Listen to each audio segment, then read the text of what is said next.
नमस्कार, मैं हूं सुरेश चौहान की और आप देख रहे हैं बिंदास बोल। और आज बिंदास के 20वें एपिसोड में जिसमें हम आपके सामने मुद्दा लेकर आए कुरान की विवादित 26 आयतों को लेकर वसीम रिजवी की सर्वोच्च न्यायालय में दाखिल याचिका के आधार पर हम आपके साथ चर्चा कर रहे हैं। और पिछले 20 एपिसोड से हमने आपके सामने करीब करीब काफी बड़ी संख्या में 26 में से विवादित आयतों पर चर्चा की।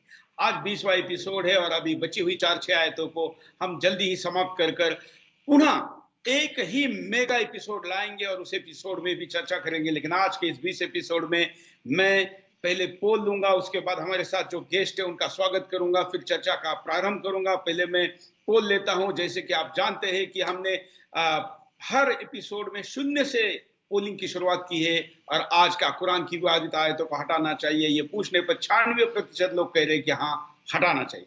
तो इस प्रश्न के साथ अब आगे बढ़ते हैं। इस अनुपात को, इस पोल को अगर आप बदलना चाहते हैं तो आपके मोबाइल में सुदर्शन का मोबाइल आप डाउनलोड करिए, पोल करिए, ट्विटर पर जाइए, सुदर्शन के सुदर्शन न्यूज टीवी पर जाकर आप अपनी बात को रखिए। आप ट्विटर पर, यूट्यूब पर, फेसबुक पर भी लाइव स्ट्रीम के दौरान अपनी कमेंट को कर सकते हैं। और खास करके यूट्यूब के जो सुपर चैट वाले लोग हैं उनके कंटेंट को हम यहाँ स्क्रीन पर भी दिखाएंगे। आइए अब मैं हमारे अतिथियों का स्वागत करता हूँ। हमारे साथ आज के कार्यक्रम में जो लोग जुड़े हैं मैं एक एक करके, बल्कि सबको एक साथ ही स्क्रीन पर निमंत्रित करता हूं। हमारे साथ जो पूर्व में मेरठ के शहर काजी रहे हैं, इस्लाम के जानकार है और अब हिंदू बने पंडित महेंद्रपाल आर्य जी का स्वागत करता हूं। महेंद्रपाल आर्य जी लगातार पहले एपिसोड से हमारे साथ है। महेंद्रपाल आर्य जी आपका स्वागत है। हमारे साथ नीरज आत्री जी है जो कि चेयरमैन है national centre for historical research. Neeraj ji आपका भी स्वागत है। हमारे साथ उसामा शेख है जो कि युवा मुस्लिम विचारक है और करीब करीब आज 5वां-6वां एपिसोड है जिसमें हमारे साथ मुंबई से जुड़ रहे हैं। हमारे साथ सेक्रेटरी अल बकी इंटरनेशनल जुड़े हैं सैयद अली मेहंदी, आपका स्वागत है अली जी। और आप चारों के साथ बड़ी संख्या में सारे सोशल मीडिया के प्लेटफॉर्म पर जुड़े हमारे साथ के सभी दर्शकों का स्वागत करते हुए मैं कार्यक्रम को आगे बढ़ाता हूं। हमने लगातार ये कहा है कि 26 आयतें, जैसे कि 26 से ज्यादा भी आयतें है क्या, ये प्रश्न मुझे पिछले कुछ दिनों से कई लोग पूछ रहे हैं। तो मैं उनको ये बताना चाहता हूं कि उससे ज्यादा आयतें हैं। वसीम रिजवी जी को जब मैंने पूछा कि आपने 26 में 27 भी जुड़ सकती है क्या, क्योंकि कल नीरज अत्री जी ने एक आयत को जोड़ा था, तो उन्होंने कहा मैं तो पूरा ही कुरान डिस्कार्ड करता हूं, लेकिन मैंने 26 वो जोड़ी है जो मेरे जानकारी में मुझे लगा कि संविधान और इस परिप्रेक्ष्य में सच है। तो इसका मतलब ये लिस्ट बढ़ सकती है क्या, इस दिशा में भी अभी हमको आगे सोचना पड़ेगा। लेकिन इन 26 के साथ आज जो भी पैनलिस्ट अगर किसी चीज को जोड़ना चाहते हैं तो अवश्य ले सकते हैं। और खास करके जैसे आपने कल भी देखा होगा, परसों भी देखा होगा, उसामा ने जिन आयतों को निकालने की बात रिजवी करे उनके बचाव में कुछ आयतें बोली थी, वैसे ही आप पैनलिस्ट भी इसके समर्थन में अन्य आयतों को कोट कर सकते हैं। बस मेरा आग्रह यह है या जैसे हमारा कल का एपिसोड बहुत अच्छा हुआ कि एक मिनट हम आप हर एक को देंगे, कोई बीच में नहीं बोलेगा। प्रयास करें कि उस कम्युनिकेशन के बिटवीन किसी को प्रश्न ना पूछे, नहीं तो दूसरे को आप खुद होकर बोलने का मौका देते हैं और फिर बातचीत आगे बढ़ती है। खैर, हम अब चर्चा को आगे बढ़ाते हैं और आज का पहला आयत जो हमको लेना है उसको प्ले करते हैं। देखिए क्या कहती हुआ।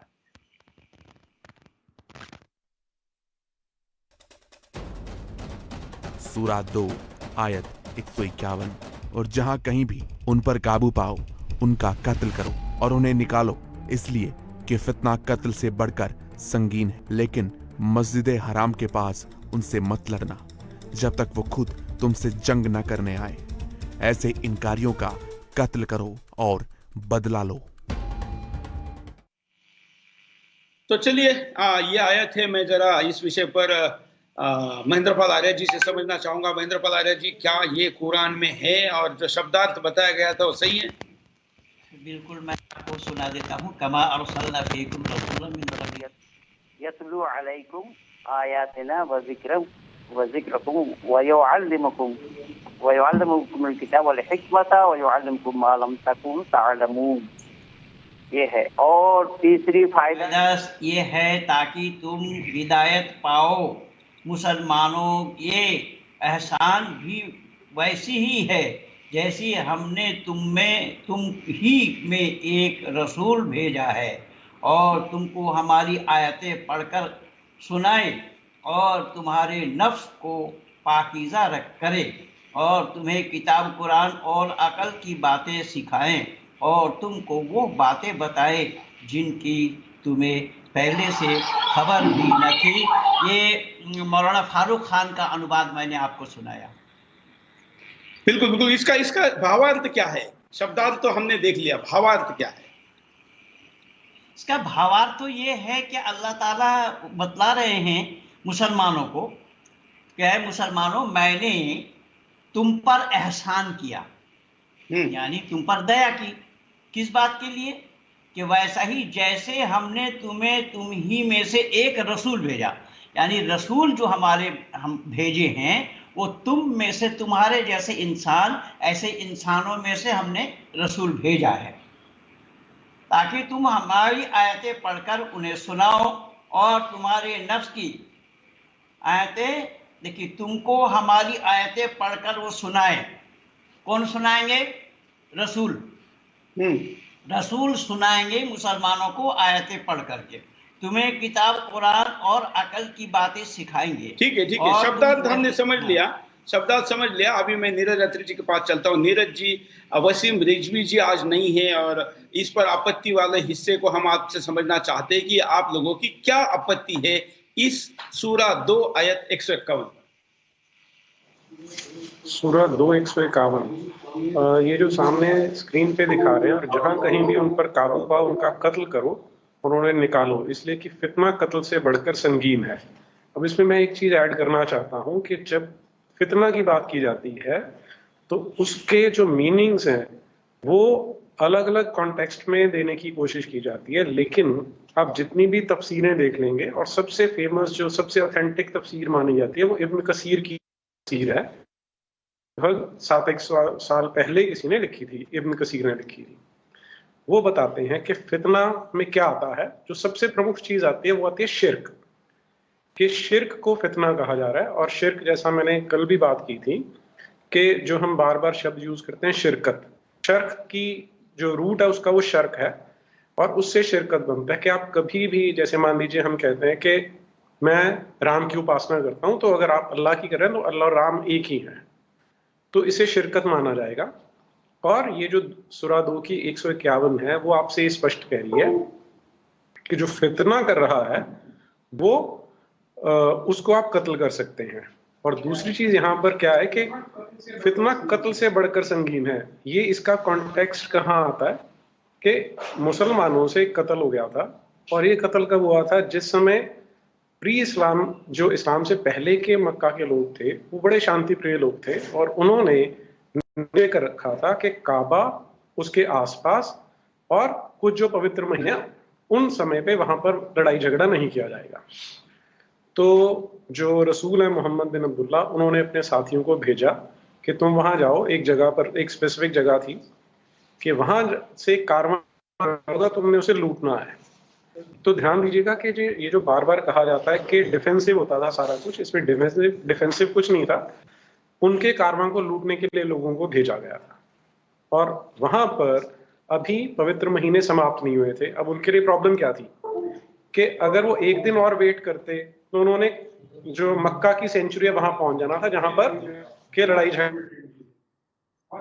अभी पवित्र महीना खत्म नहीं हुआ था। तो उन्होंने क्या किया, उन्होंने वहां पर हमला करके जो पुराने नियम थे उन्हें तोड़कर एक व्यक्ति की हत्या कर दी, और वहां से उनका जो कारवां था वो लूट लिया।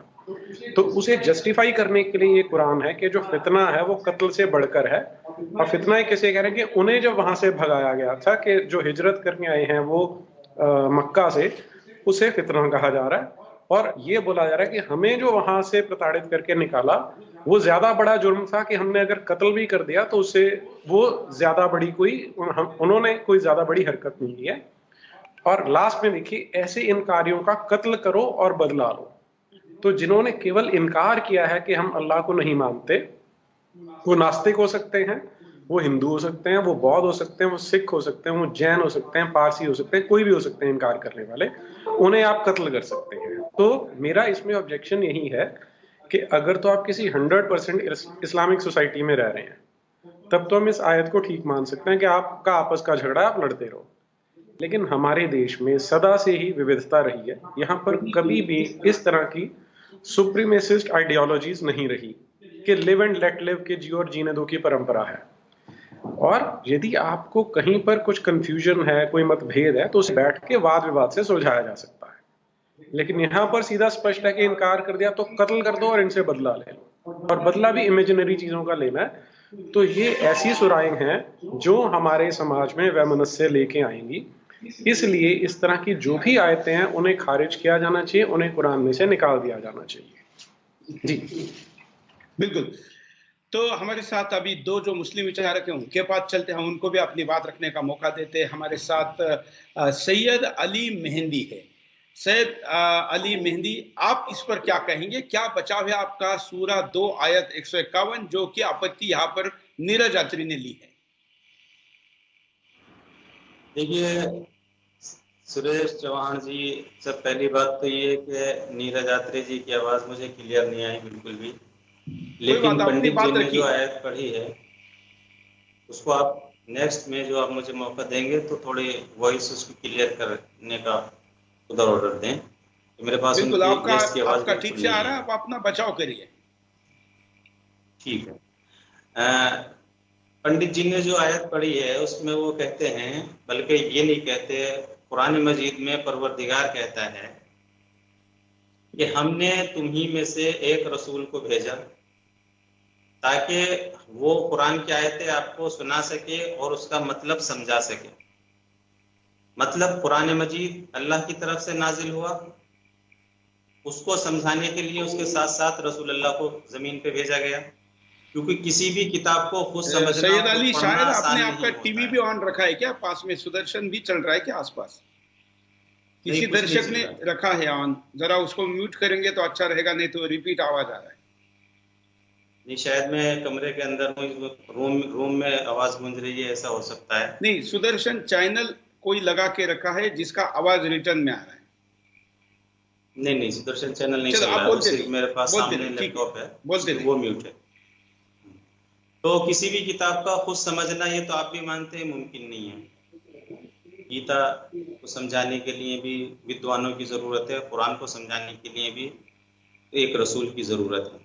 तो रसूल को भेजा ताकि वो आयतें सुना सके और उसको पढ़ के बता सके। इसमें क्या आपत्ति है पंडित जी को? हाँ, महेंद्रपाल आर्य जी, इनका कहना है क्या आपत्ति है? महेंद्रपाल आर्य जी, आपको प्रश्न पूछा है इन्होंने। एक नंबर गलत है, ये 150 का है या तो 191 का है। भाई अत्री जी ने जो बताया है वो अर्थ है 150 का, और वो उन्होंने भी नहीं बताया। ये मौलाना वाहिदुद्दीन खान की ये कुरान है, अनुवाद हिंदी। मौलाना वाहिदुद्दीन खान कुरान के हिंदी अनुवाद में उन्होंने 150 वाला आयत आप यही लिखा है, और तुम जहां से भी निकाले अपना चेहरा मस्जिद ए हराम की ओर, और तुम जहां भी हो अपना चेहरा उसी की ओर रखो, ताकि लोगों को तुम्हारे ऊपर कोई हुज्जत बाकी न रह जाए, तर्क बाकी न रहे, सिवाय उन लोगों के जो उन्होंने अन्यायी। अतः तुम में से उनमें से डरो और मुझसे डरो, और ताकि अपना कृपा तुम्हारे ऊपर कर नहीं, आपत्ति वाला आप प्रश्न का उत्तर दीजिए। मुझे लगता है आपकी आयत का नंबर गलत है। ये आयत नंबर 191 होना चाहिए, सूरह बकर 191 होना चाहिए, आपने 151 दिखाया। ये मैं बता रहा हूँ, 191 आयत जो है, उस 191 में वक़्तुलहुम हैसु साक़ितमुहुम वअख़रिजुहुम मिन हैसु अख़रजकुम वल फ़ितनतु अशद्दु मिनल क़त्ल वला तुक़ातिलू इंदल मस्जिदिल हराम वक़्तुलहुम वला तुक़ातिलू इंदल मस्जिदिल हराम हत्ता युक़तिलूकुम फ़ीहि फ़इन क़ातलूकुम फ़क़्तुलूहुम कज़ालिका जज़ाउल काफ़िरीन।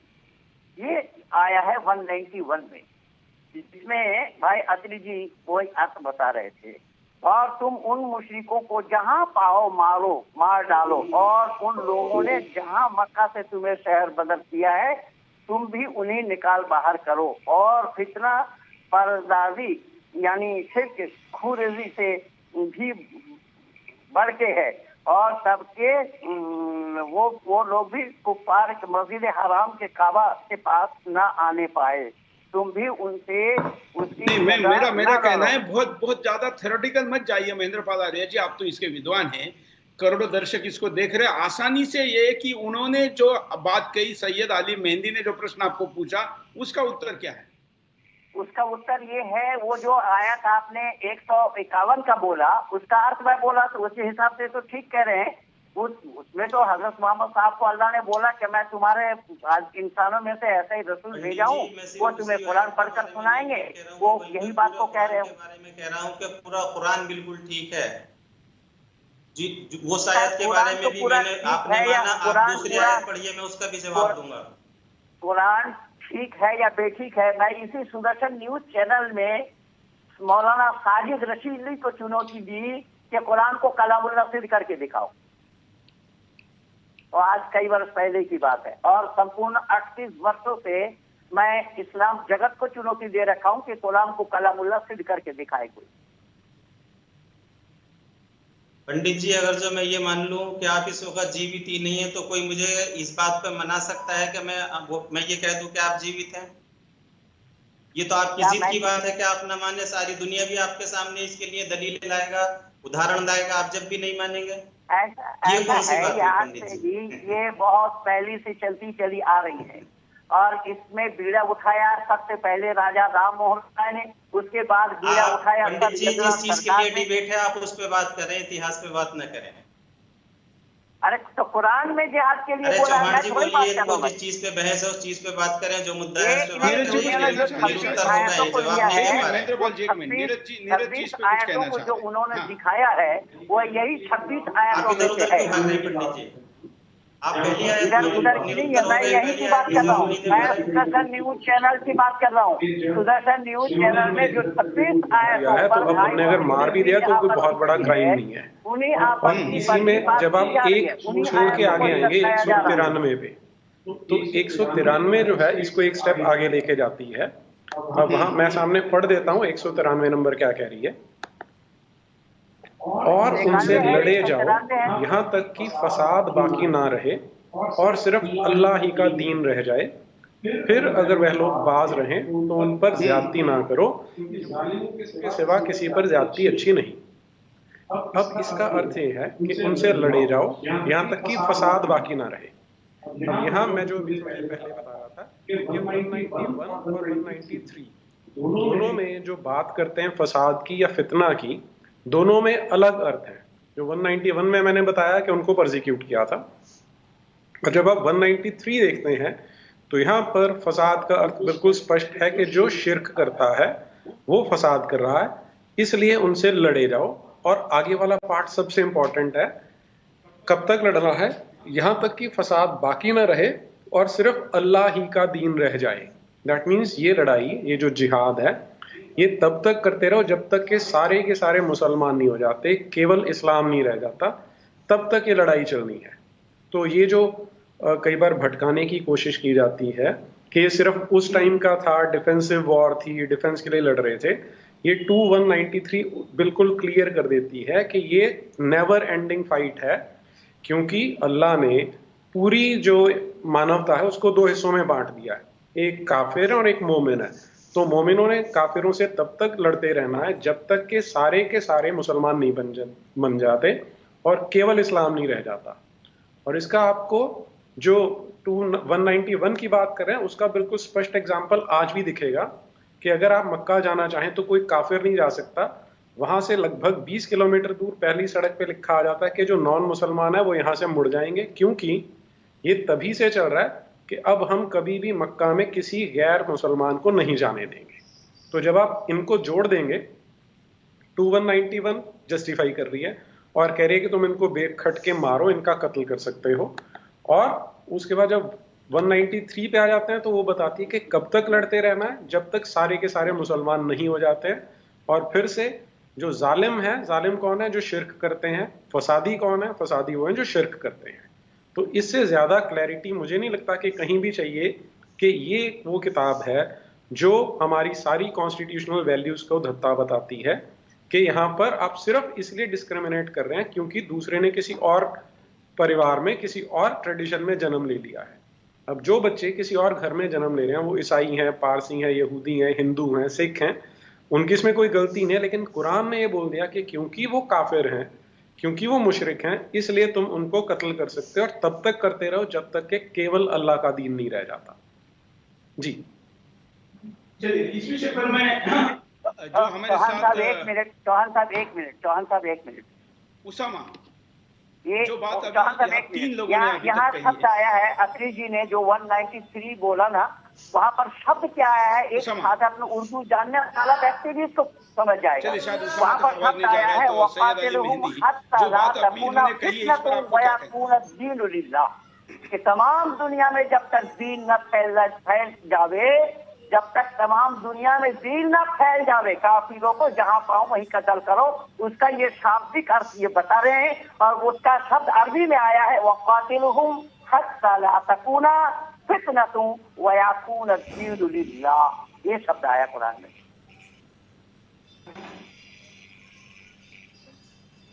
सर फिर बिल्कुल भी फैन आवाज इंतहा नहीं आ फला रही, उद्वान थोड़ी सी भी इल्ला अला आवाज आ रही है। ज़ालिमीन। जरा सी भी नहीं।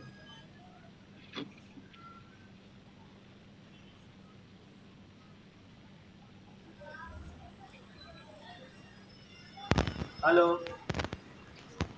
सुरेश जी, आपको मेरी आवाज आ रही है या नहीं बिल्कुल आ रही बिल्कुल है? उसामा आपकी आवाज आ रही है। आपको अगर आपको सुरेश आ जी, रही मुझे है वहां से 1% भी ठीक नहीं है, आ रही है आपके सर। पास जवाब दोबारा आते कैसे दूंगा? जब आवाज ठीक आएगी तब तक आपके दूसरे साथी हमारे साथ जुड़े हैं। मैं उनको सैयद अली मेहंदी जो नीरज सर, ने बट बात कही या महेंद्र पाल आर्य जी ने मैं कही, जवाब इस पर कैसे आप कुछ दूंगा, कहना सर? चाहेंगे?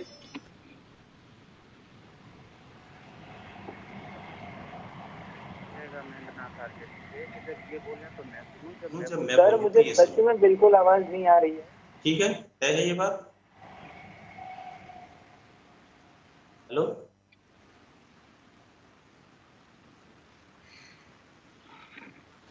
पहुंच रही है मेरी आवाज?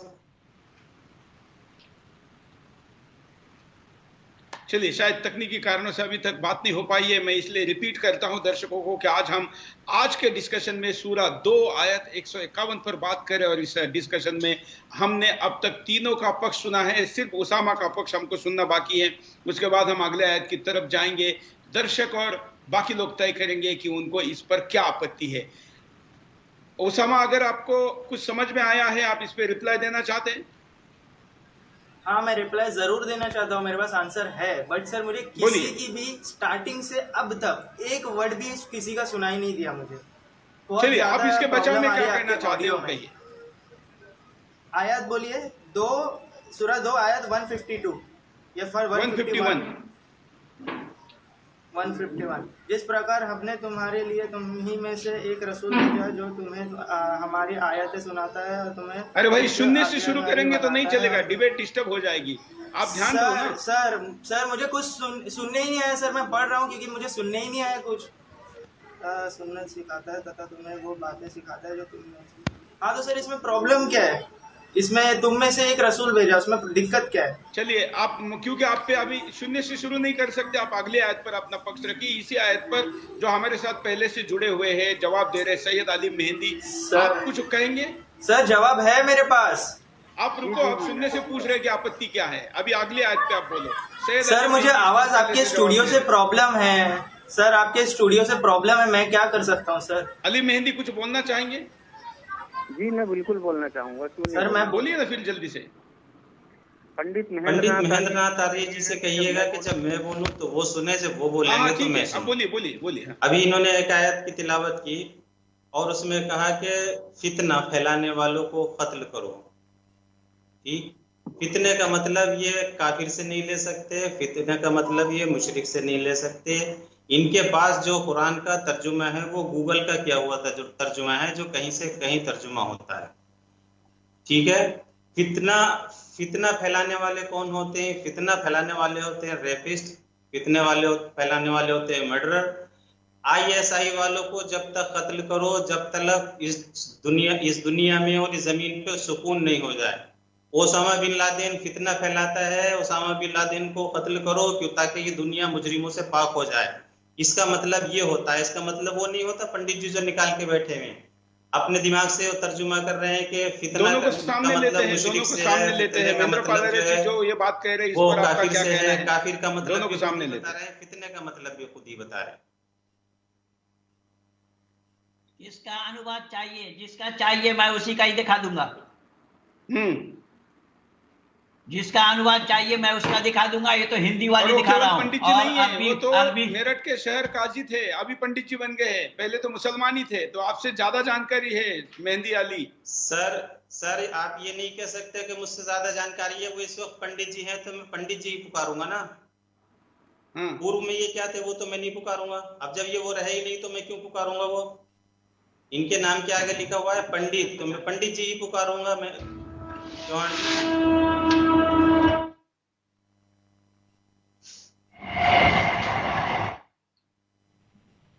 आप कुछ कहना चाहते हैं महेंद्र पाल आर्य जी?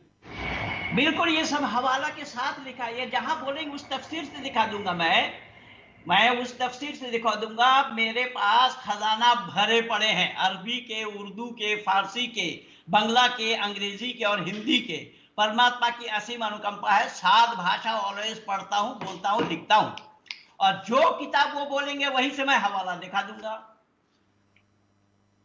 हाँ बोलिए ना। तो वो तो कह रहे हैं कि नहीं, ये केवल ओसामा बिन लादेन जैसे लोगों के लिए, आम मुसलमानों के लिए नहीं है, ऐसा कह। वहां क्या है, अतरी जी ने स्पष्ट किया है। अतरी जी ने स्पष्ट किया है कि सूरा बकर 193 में ये बोला गया है कि वक़ातिलहुम हत्ता ला तकूना फितनतुन व यकूना दीनु लिल्लाह। अल्लाह के दिन जब तक फैल ना जावे, तो फितना तो केवल क्या हिंदुओं के द्वारा हो रहा है। व यकूना दीनु लिल्लाह फइन इंतहू फला उद्वान इल्ला अला ज़ालिमीन बताया है। वहां इसीलिए मैंने लीजिए ना, फितना करने वाले हिंदू का नाम के मालिक भाई सुन लीजिए, ताकि आपको मेरे भाई, ठीक है आप मेरे भाई हिंदू का नाम लिए ना, उनका भी पक्ष लेते हैं। फितना हिंदुओं के जरिए। हाँ बिल्कुल, मैं सुन रहा हूँ ना, मेरी बात सुन लीजिए ना, मेरी पूरी हो जाए तो उसके बाद बोलना। दुनिया में जगह नहीं है ना। आपकी गीता कहती है फितने को आप परवरिश करो, फितने को बढ़ाओ, ना कुरान शरीफ कहता है फितने को बढ़ाओ। अरे गीता का तो यहाँ उल्लेख करने की जरूरत नहीं, क्योंकि इसको गीता पे नहीं है, केवल कुरान पे है, इसलिए गीता पे चर्चा दिया जा सकता है ना। क्यों नहीं दिया जा सकता? उदाहरण नहीं दिया जा सकता, चर्चा कुरान पे। तो मैं बताऊंगा, अगर आप तो कुरान की आयत को विवादित बता दें और उदाहरण भी न दें। ये हमने नहीं, वसीम रिजवी ने कहा है। हम तो आप दोनों को मंच दे रहे हैं। वसीम रिजवी ने कहा है तो वसीम रिजवी ने भी गलत कहा है, हम तो उसको भी कंडेम कर रहे हैं। और वसीम रिजवी पहले व्यक्ति नहीं है, अब तक ऐसे सैकड़ों लोग हैं जिन्होंने आपत्ति ली है, इस वक्त भी ले रहे हैं। आपत्ति किए तो उनको जवाब मिलेगा, बिल्कुल जवाब मिलेगा। कुरान के मुहाफिज, कुरान को मानने वाले उसका जवाब देंगे। तो दीजिए ना, आप दे नहीं पा रहे हैं। महेंद्र पाल कैसे नहीं दे पा रहे हैं? नीरज अत्री ने जो बात रखी उसका जवाब आप नहीं दे पा रहे। आप मुझसे सवाल कीजिए। ऋषि दयानंद ने आज से 175 वर्ष सत्यार्थ प्रकाश में इन्हीं सब चीजों को उठा के धर दिया है। इस सत्यार्थ प्रकाश का जवाब आज तक नहीं दे पाए। आर्य समाज इस पर डिबेट करते रहे। पंडित लेखराम जी को इन्होंने कत्ल किया इसी बात पर। महेंद्र पाल आर्य जी, हम थोड़ा फोकस रहते हैं इस आयत पर, क्योंकि हमको ये आयत खत्म करके आगे बढ़ना है। इस आयत पर अभी नीरज जी आपको कुछ कहना है जो ये तर्क दे रहे हैं इसमें? मैं उनकी आवाज सुन नहीं पा रहा, आप अगर एक लाइन में बता दें क्या हुआ। नहीं, वो तो शांति की बातें करें जो भाषणों में होती है। सब जगह हम सुनते हैं कि ऐसा तो ये तो केवल जालिमों के लिए है, ओसामा बिन लादेन के लिए है, फलाने के लिए है। ये स्पेसिफिक नहीं इसका जवाब दे पा रहे कि हर मदरसे में पढ़ाया जा रहा है। हर हिंदू लड़की को आज निशाना बनाया जा रहा है। 10 लाख लड़कियां प्रतिवर्ष लव जिहाद में हिंदुस्तान में उठाई जाती है। वो इन्हीं सब चीजों से तो उठाई जाती है। वो तो ये बात को मान नहीं रहे। नहीं, बिल्कुल ये आपके बयान पे मुझे आपत्ति है। मदरसों में ये नहीं पढ़ाया जाता। मदरसों में हम उनकी बात, तो मदरसों में ये कुरान नहीं पढ़ाया जाता। मदरसे में ये पढ़ाया जाता है कि हिंदू मुस्लिम ईसाई सब आपस में भाई भाई हैं। कोई किसी का न दुश्मन है, न कोई किसी के लिए किसी को खतरा पहुंचाने वाली या नुकसान पहुंचाने वाली बात है। मदरसे में ये नहीं पढ़ाया जाता जो आप बता रहे हैं। तो ये कलवा बांधकर, टीका लगाकर, नाम बदलकर हिंदू लड़कियों को 10 लाख संख्या में प्रतिवर्ष लेके जाने वाले पढ़ाई होती है मदरसा में और कौन सी किताब पढ़ाई जाती है? नहीं, एक मिनट, ये कौन है? सैयद अली, ये बताओ ये लोग कौन है? कौन? जो 10 लाख हिंदू लड़की को प्रतिवर्ष उठा रहे हैं। ये आंकड़ा सिर्फ आपके पास है, और अगर जो ये सही है उनके खिलाफ कार्रवाई करे। हमारी हिंदुस्तान का लॉ है, हिंदुस्तान मतलब आप तुमको ये सिखाओ और उनको करने को प्रेरित करो, फिर कहते हैं कि संविधान पे कार्रवाई करो। उससे अच्छा ना ईमानदारी से इस डिबेट में पार्टिसिपेट करो। केवल गोल गोल बातें पॉलिटिकल करके कैसे चलेगा? ये जहां बोलेंगे वहीं से दिखा दूंगा। मुस्लिम लड़की लड़कों का लव जिहाद मैटर नहीं है डिबेट में। मदरसा में पढ़ाई क्या होता है? ये तो इन्होंने तय किया है कि 2 + 2 = 5। ये 2 + 2 के 4 वाले नहीं है, इसलिए हम आगे बढ़ते हैं। अब हम मुझे लगता है अभी उसामा को सुनाई दे रहा होगा। उसामा सुनाई दे रहे हैं? अब आवाज हाँ बिल्कुल। तो अब हम नीरज जी, आप किसी एक आयत के बारे में बोल रहे थे जिसको हम अभी लेते हैं, फिर उस पर हम बात करेंगे। हमारे साथ उसामा है। हाँ सर, मुझे पहले आपके उन 2 शब्दों का आंसर देना है जो आपने कहा, मदरसा और ये लव जिहाद, उसका आंसर। अभी सुनो, उस पे बाद में बात करेंगे। सुनो इसको। हाँ नीरज जी बोल रहे हैं।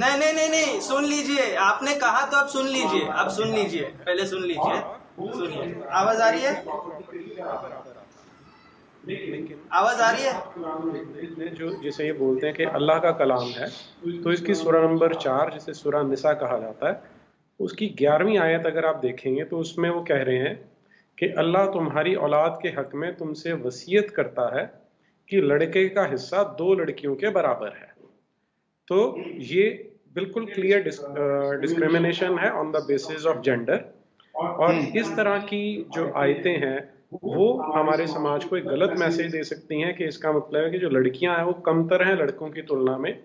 तो मैं ये चाहूंगा कि वसीम रिजवी साहब ने जो 26 आयतें कही हैं उनमें इस प्रकार की आयतों को भी जोड़ा जाए जो कि जेंडर डिस्क्रिमिनेशन करती हैं, महिलाओं का अपमान करती हैं।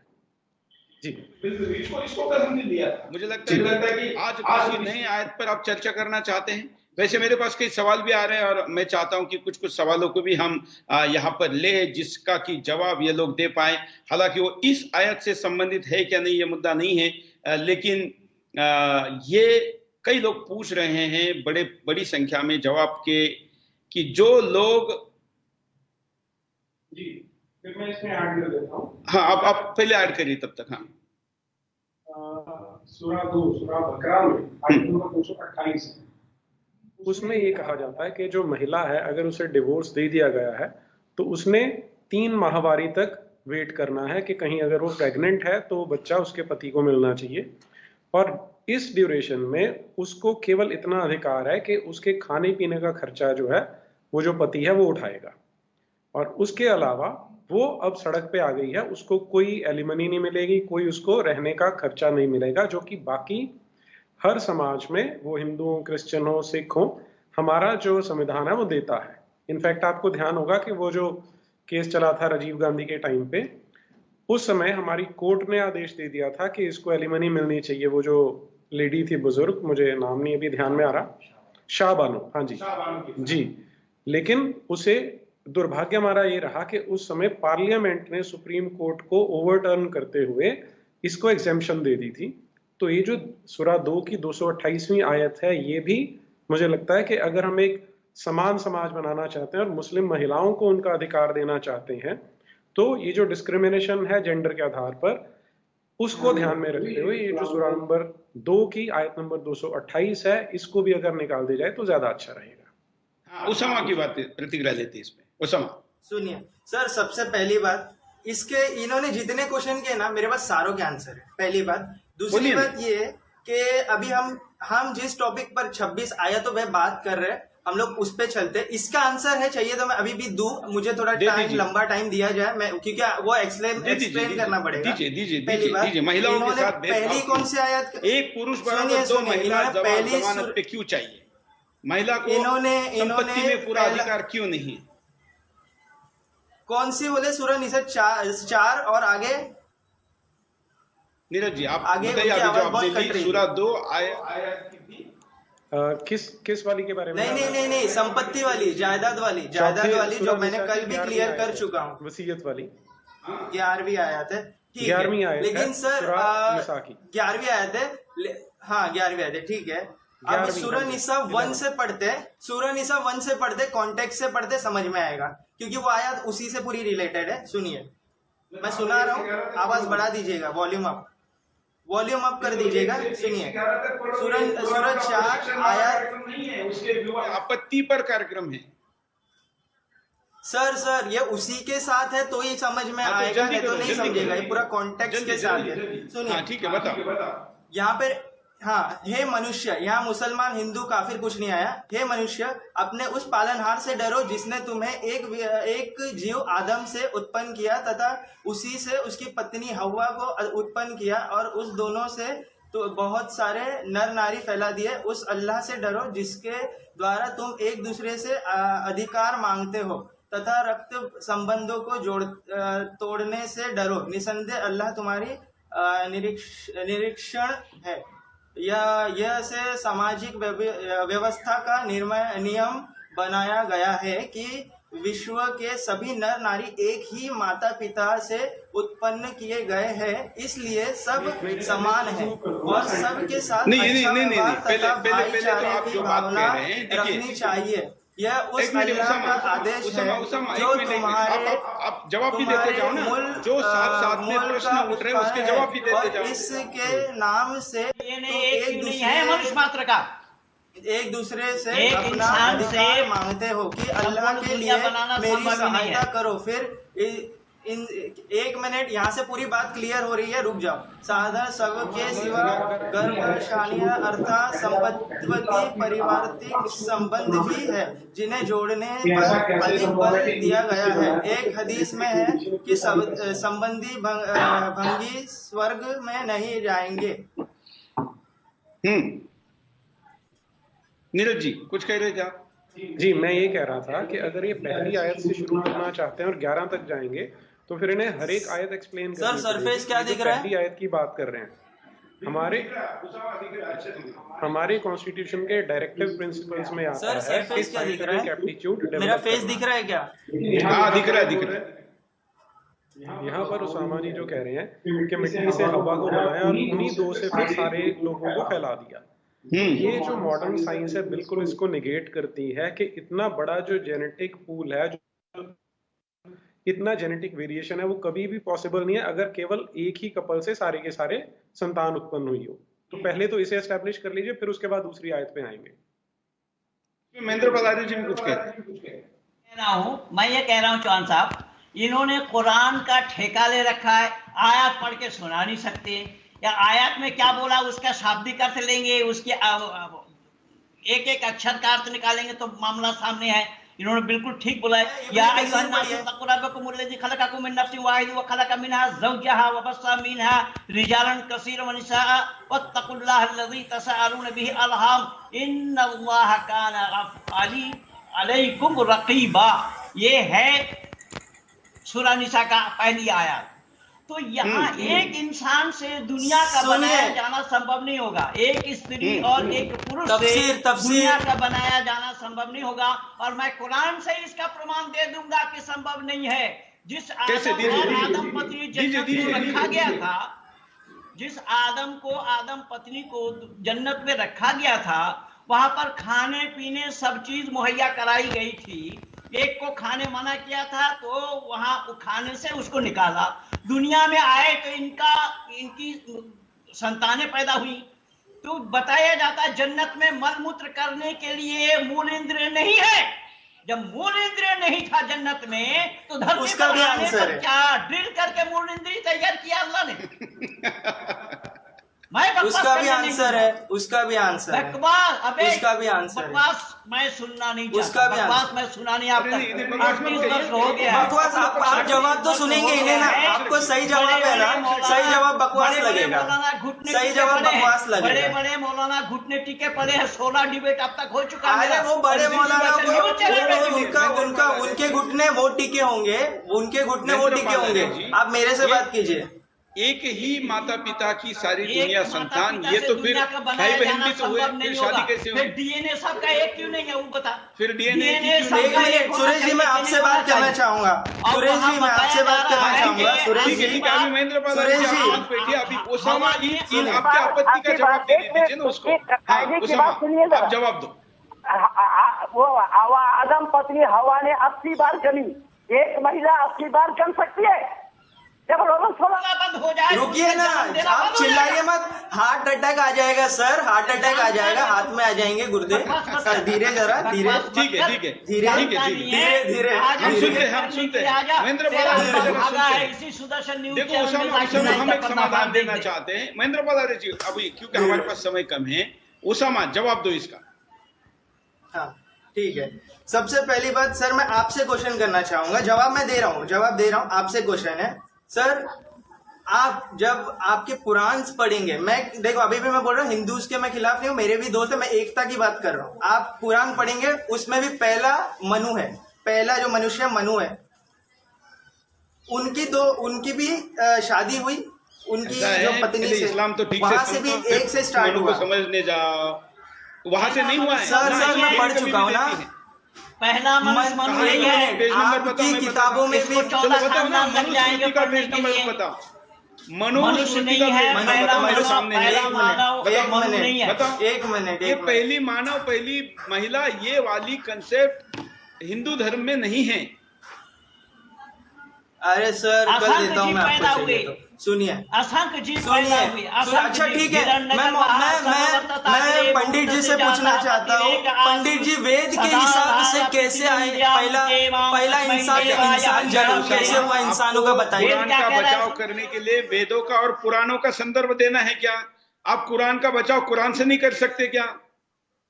वो करो ना। सुनिए पहले हम मानते हैं कि कुरान बाद में आया है। सुनिए मेरी बात, मैंने ऐसा बोला, आप अजम्पशन मत लगाइए, मेरी सुनिए। पंडित जी को पहले ये बताने बोले वेद के हिसाब से इंसान कैसे जन्मे, बताइए, उसी में खुलासा सारा हो जाएगा। आप बताइए। रोकिए, मैं बोल रहा हूँ, मैं वही बोला, हिरण्य गर्भः समवर्तता अग्रे भूत से जाता पतिरेक आसी। हिंदी में लोगों को संस्कृत नहीं समझती, हिंदी में बोलिए। अरे पहले ये सुनो ना, हम अरबी तो सुन रहे ना हर आयत में। आप पहले संस्कृत में बताइए। नहीं आप पहले संस्कृत में बताए, अच्छा है, लोगों को पता चले कि हम जो मंत्र पढ़ते हैं सुनते हैं पंडित जी से वही है। बोलिए आपने बोलिए ना, अब महेंद्र पाल जी ये मंत्र बोलिए, आप ये मंत्र बोलिए। हाँ नीरज जी को भी मैं लूंगा इस मुद्दे पे, विश्व उत्पत्ति के बारे में। हाँ बिल्कुल, उत्पत्ति आकाशात वायु, वायु अग्नि, अग्नि आपः, ये सृष्टि के जो नियम है वो क्या है? सृष्टि में अंडा बने या मुर्गी, यह सवाल आएगा, पहले अंडा है या पहले मुर्गी है? अच्छा आप निकालिए तब तक। अरे वो अच्छा आप रेफरेंस निकालिए तब। सुनिए चलिए आप रेफरेंस निकाल लिए, तब तक मैं नीरज जी को पूछता हूँ। नीरज जी, मैंने आकाश बनाया, आकाशात वायु, वायु अग्नि, अग्नि आपः, अग्नि आपः रेता, फिर उसके बाद इंसान को बनाया। प्रस्तुत कर दूंगा आपके सामने, आपके हिसाब से बनाया। इंसान जो मानव जाति है जमीन से बाहर, जमीन से निकली, जैसे कीड़े वगैरह निकलते हैं वैसे बनाया गया। आकाश, आकाश माने खाली जगह, और इन्होंने खाली जगह कहीं बना दिया उस आकाश। आकाश स्पेस को कहा गया है। मैं क्यों चुप हो जाऊं, तुम चुप हो जाओ। अब खाली जगह मतलब तो हवा का झोंका नहीं आना संभव है। स्पेस होने से ही हवा का झोंका ही नहीं सर, हवा के झोंका के आने के बाद उससे अग्नि, अग्नि से जल, जल से वनस्पति, वनस्पति बनने के बाद इंसान, इंसान के रोजमर्रा की चीजें पहली बनाई गई है और इंसान बाद में बने हैं। जैसे माँ के शिकन में बच्चा होता है, दूध पहले आ जाता है, बच्चा के जन्म लेने के बाद दूध नहीं आता, जन्म से पहले दूध आता है। ऐसा ही सृष्टि की रचना का ठीक है, वो सबको ठीक है, ठीक है, ठीक है, एक मिनट कुछ कहना चाहते हैं महेंद्र पाल जी को पैदा किया पहले। ठीक है, ठीक है महेंद्र पाल जी, जो मनुष्य को चाहिए नीरज जी आप कंटिन्यू किया पहले, इसलिए जो मनुष्य के जो चीजें हैं महेंद्र पाल जी और एक मिनट महेंद्र पाल जी एक जोड़ों के साथ मेरा एक वीडियो लगा हुआ है मेरे चैनल में, द क्रिएशन ऑफ साइंस करके, वहां पे मैं सारा बोल रखा हूँ। असंख्य जीव, असंख्य जोड़ों के साथ। अच्छा शायद महेंद्र पाल जी का आवाज नहीं जा रहा है, नीरज जी महेंद्र पाल जी का रोकना। जी मैं केवल इतना कह रहा हूँ इसमें कि ये जो कुरान के अंदर आपको उत्पत्ति की बात कर रहे हैं, ये जो जूडियो बिब्लिकल ट्रेडिशंस हैं, बाइबल में से लिया गया है, कि बाइबल में कहा था कि पहले उसने आदम को बनाया और फिर उसकी पसली में से ईव को बनाते हैं, जिसे इन्होंने हवा कह दिया है, और फिर उन्हीं दोनों के संभोग से उसके बाद उत्पत्ति होती है। तो यानी अब वो जो भाई बहन है उन्हीं का आपस में उनकी वंशावली चलती है। मॉडर्न साइंस इसको बड़े स्पष्ट रूप से नकारती है कि यदि ऐसा होता तो जो हमें जीन पूल में, डीएनए में इतनी वेरिएशन देखने को मिलती है वो संभव नहीं थी, क्योंकि तब तो 2, 4, 5, 6 पीढ़ियों में ही सारे का सारा इतना ज्यादा विक्षिप्त हो जाना था उन्होंने कि जो मानव सभ्यता है वो आगे बढ़ ही नहीं सकती थी। तो पहली चीज तो ये कि ये जितनी भी साइंस है, मॉडर्न साइंस है, उसके अगेंस्ट जाता है और सामान्य बुद्धि के अगेंस्ट जाता है। यदि हम अपनी परंपरा यहाँ सनातनी समाज की देखते हैं तो वहां पर तो स्पष्ट कहा जाता है कि 7 गोत्र छोड़ के आपने विवाह करना है। तो उसके पीछे का ऑब्जेक्टिव यही है कि आपको इस तरह की विपत्ति ना आए कि जो डिजीज है उसको लड़ने की क्षमता आपके शरीर में हो। ये थोड़ा कि भाई बहन शादी करते रहेंगे। बस मुझे यही इसमें कहना था। अच्छा ओसामा, आपने तो बड़ी ओसामा का आवाज, इसका जवाब अब आप साइंस की बात कर रहे हो तो कुरान में तो कहा है कि पृथ्वी ऐसी है, चपाती जैसी है, ऐसा है सर? कहीं पर चपटी नहीं कहा है सर वहां पे जो वर्ड आया है वल अर्दा, उसका मतलब 2 निकलता है। अरबी के हर वर्ड का मतलब 2 अलग है। तो वहां पे 2 वर्ड है, एक है पृथ्वी और एक है लैंड।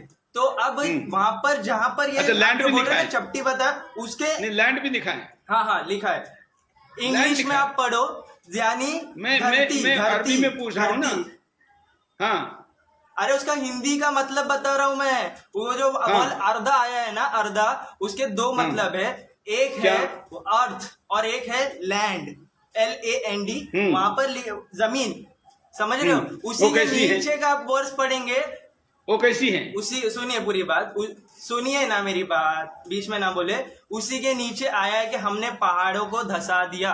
अब अर्थ के ऊपर तो पहाड़ नहीं होंगे सर, हमारी जमीन की बात चल रही है वहां, और उसमें रास्ते बना दिए। वहां पर अर्थ की बात नहीं चल रही, वहां पर जमीन की बात चल रही है।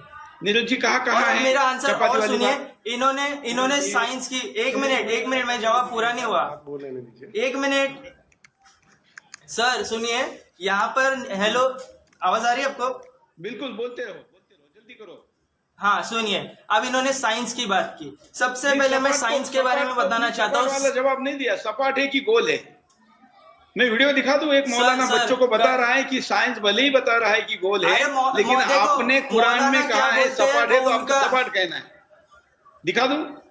नहीं, सुनिए मेरी बात सुनिए। कहीं पे भी जमीन को कहीं पे भी नहीं बताया कि चपटी है, उल्टा बताया है कि अगर समझो वहां पे बताया हम दिन को रात करते में बदलते हैं, तो आप समझिए चपटी होती तो कैसे बदलते। वहां 2 वर्ड आए हैं, आप दोनों वर्ड को मिक्स नहीं कर सकते। पूछा जा रहा है ना, जैसे कि तो पूछा जा रहा है।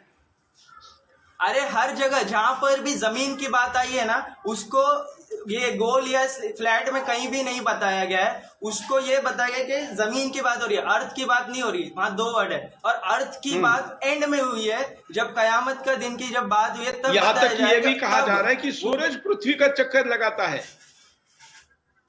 ये गलत है सर, बहुत पहले वहां पे मैं ये तो हम ही कह रहे हैं ना गलत है, लेकिन लिखा हुआ है। नहीं लिखा है, वहां पे लिखा है हर ग्रह चक्कर लगा रहे। 1400 साल पहले किसने बताया कि हर ग्रह चक्कर लगा रहे? आज साइंस बोलती है सन भी घूम रहा है।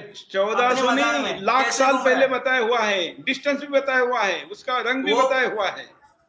एक में तो अब तक क्यों नहीं बताया था? फिर लाख साल पहले बताया तो साइंस अभी क्यों 300 साल पहले क्यों निकल रही है? अब आप साइंस के बारे में सुनिए, साइंस क्या बोलता है। आपकी सबको शुरुआत अभी 300 सालों से हो रही है। हाँ तो वही, तो उसके पहले क्यों नहीं किसी ने बताया सर? लोगों को क्यों तब महेंद्र पालारे जी, मैं आपसे समझना चाहता हूँ कि ये जो धरती चपटी वाली बात क्या है?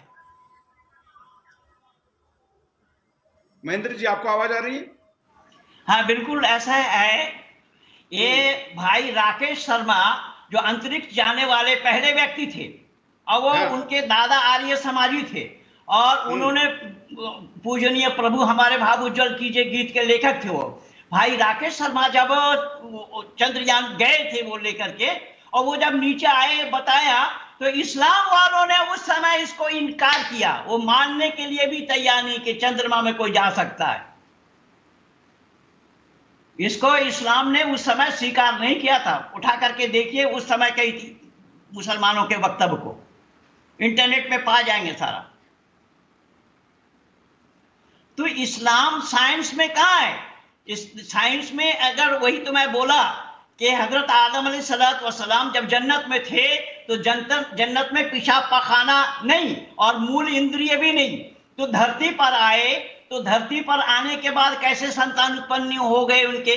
और आइए 6 आदमी, आदम पति पत्नी और आदम के एक बेटा एक बेटी, एक बेटा एक बेटी, 4 भाई बहन और 2 पति पत्नी, इनके 4 और 2 6 आदमी को ही अल्लाह शांति से रहने नहीं दिए। अल्लाह ने उसमें अच्छा, क्या है एक भाई दूसरे भाई को कत्ल करके, एक भाई दूसरे भाई को अगर है आपके सामने तो पढ़िए। और अल्लाह ने कौवे से एक मिनट ये मिल गया। एक मिनट, ये हम आयत ही बताते हैं ना, ओसामा का झूठ आप भी सामने लाते हैं।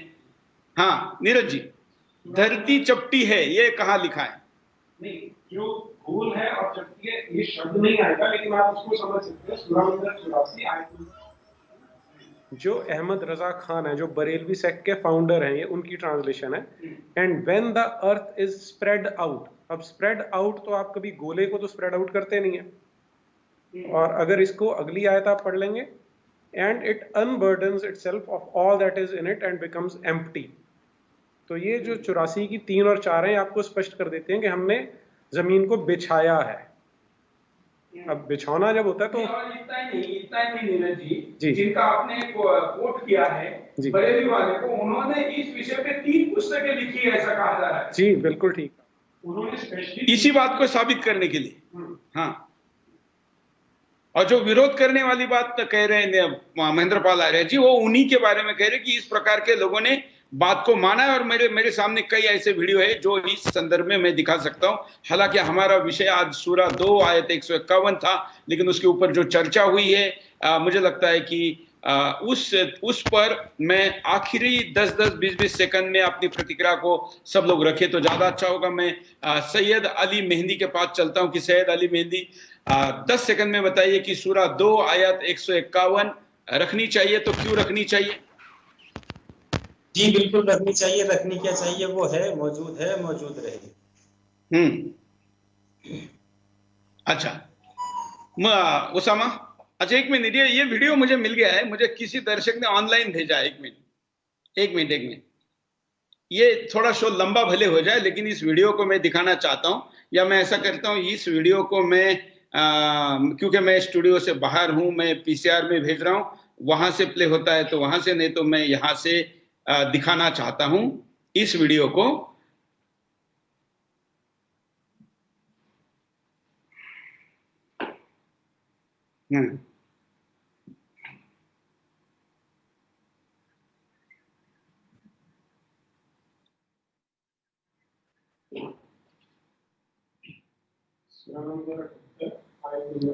एक मिनट, अब आ रहा है क्या?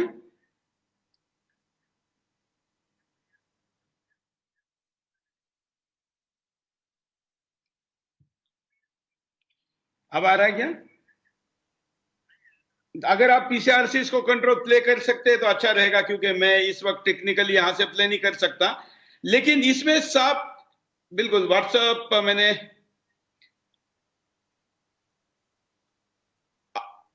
इसको सिर्फ प्ले करना है।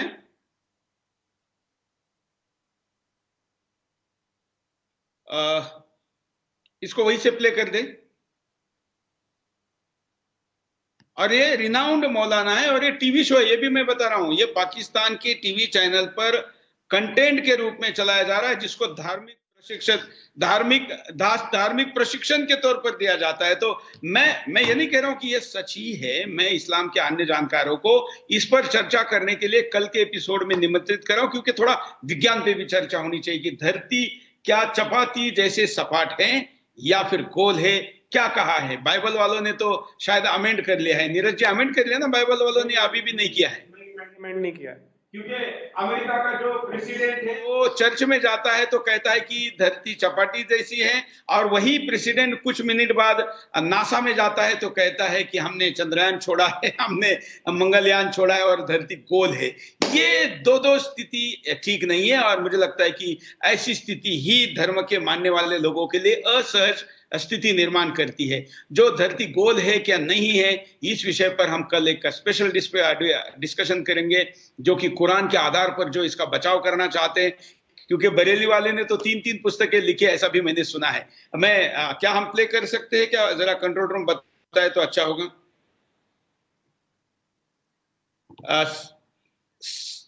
इसको सिर्फ प्ले करेंगे तो भी चलेगा। इसको नीरज जी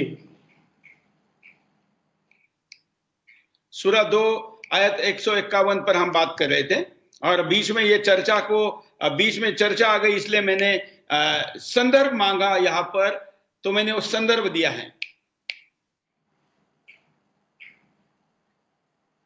सिर्फ प्ले करो, एक कोई भी स्काइप हटा दो, प्ले करो।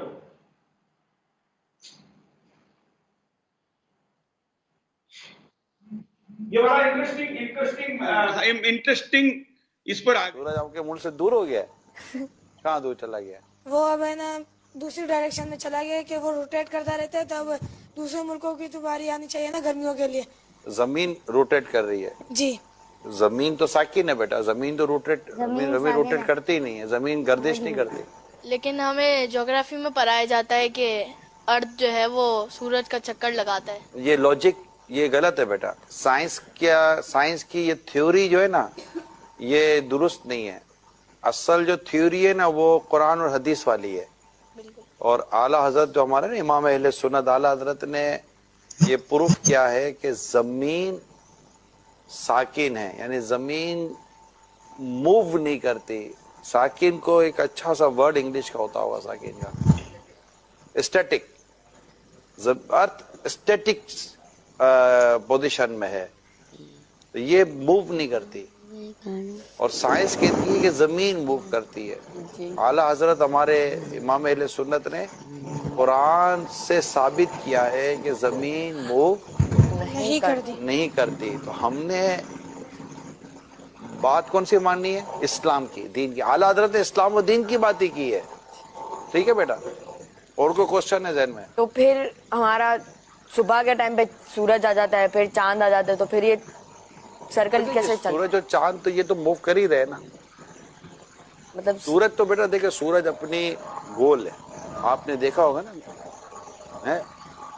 तो सूरज अपने अल्लाह के हुक्म से अपना जो भी इसका साइकिल है उसके साथ वो मूव कर ही रहा है। तो जहाँ जहाँ सूरज मूव कर रहा होता है वहां पर उसके टाइमिंग के साथ वो चीजें चल रही होती है ना। तो ये सूरज और चांद की जो गर्दिश है, ये सूरज और चांद का जो आना जाना है। अब सूरज और चांद को यूं समझे कि सूरज गुरूब हो जाता है, जैसे हमारे यहाँ से सूरज गुरूब हो गया तो कहीं तो सूरज तुलू हुआ ना बेटा। जी जी। सूरज नजर आया कहीं, तो ये कहीं चांद सूरज ये सब अल्लाह ताला के हुक्म से अपने वक्त के साथ इनका निज़ाम चल रहा होता है। हमने अभी के एपिसोड में, आज की इस सिटिंग में सिर्फ इस बात को याद कर लेना है, हम इसके अभी डिटेल में नहीं जाते। ठीक है, हमारा टॉपिक आज साइंस और अर्थ नहीं है। हम इंशाल्लाह कभी किसी दिन साइंस और अर्थ पर इंशाल्लाह हम अपना प्रोग्राम करेंगे। ठीक है बेटा। लेकिन आज चूंकि एक बात चली थी कि सूरज हमारे कहाँ से हो गया, जमीन से दूर हो गया। ठीक है, और आपने जैसे इन्होंने कहा कि जमीन अर्थ रोटेट कर रही है, तो ये चूंकि अभी हमने शुरू में डिस्कशन हुई, तो ये चीजें दुरुस्त नहीं है। जमीन साकिन है, जमीन अपनी जगह पर रुकी हुई है। तो यही इस्लाम का नजरिया है। इसका नजरिया है इस्लाम का नजरिया है, और हमने इसी नजरिए को ही देखिए। ये सुदर्शन के कार्यक्रम का कमाल है कि लोगों की कितनी जबरदस्त इन्वॉल्वमेंट इस कार्यक्रम में है। एक यूट्यूबर भी लिख रहे हैं कि ये देखकर बड़ा अच्छा लगा कि जब डिबेट में किसी दर्शक ने कोट किया धरती चपटी है, और तुरंत किसी दर्शक ने सुदर्शन को व्हाट्सएप किया और वो चैनल पर प्ले भी हो गया। इसका मतलब ये कितनी पारदर्शिता के साथ साथ लोगों की सहभागिता इसमें है। मैं ये वीडियो क्योंकि मैं देख चुका था तो इसलिए मैंने इसको जस्ट कमेंट भी देख रहा था यूट्यूब पर क्या आ रहे। तो मित्रों, ये सुदर्शन का यश है कि करोड़ों लोग एक समय इस कार्यक्रम को देखते हैं और हमारी टीम यूट्यूब पर, फेसबुक पर, ट्विटर पर क्या कमेंट आ रहे हैं वो भी दिखाते हैं। मेरे परिचित लोग भी मुझे व्हाट्सएप करते हैं और उसी का परिणाम है कि ये जो चर्चा यहाँ पर हो रही थी उसका ये वीडियो मैं यहाँ पर दे सका।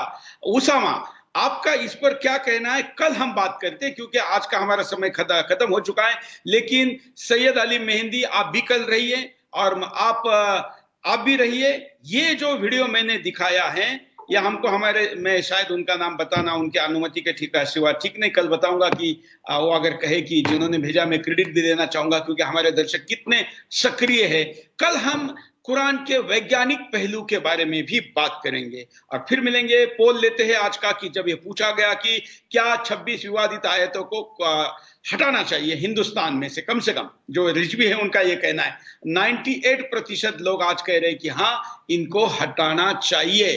तो कल हम किसी स्पेसिफिक आयत की घोषणा आज करने के बजाय जैसे अचानक कई विषय आए हैं, तो कल हम इस वैज्ञानिक पहलू को देखने के लिए दोनों तरफ के लोगों को बुला रहे हैं और दोनों तरफ के लोगों को कहेंगे कि इसके आयत के रेफरेंस के साथ अगर आप बात करेंगे तो अच्छा रहेगा। आज की सहभागिता के लिए आप चारों का, और जैसे कि आपने सहभागिता देख ही ली है कि दर्शक भी कितने सक्रिय है, उन सबका मैं धन्यवाद व्यक्त करता हूं। धन्यवाद, जय हिंद।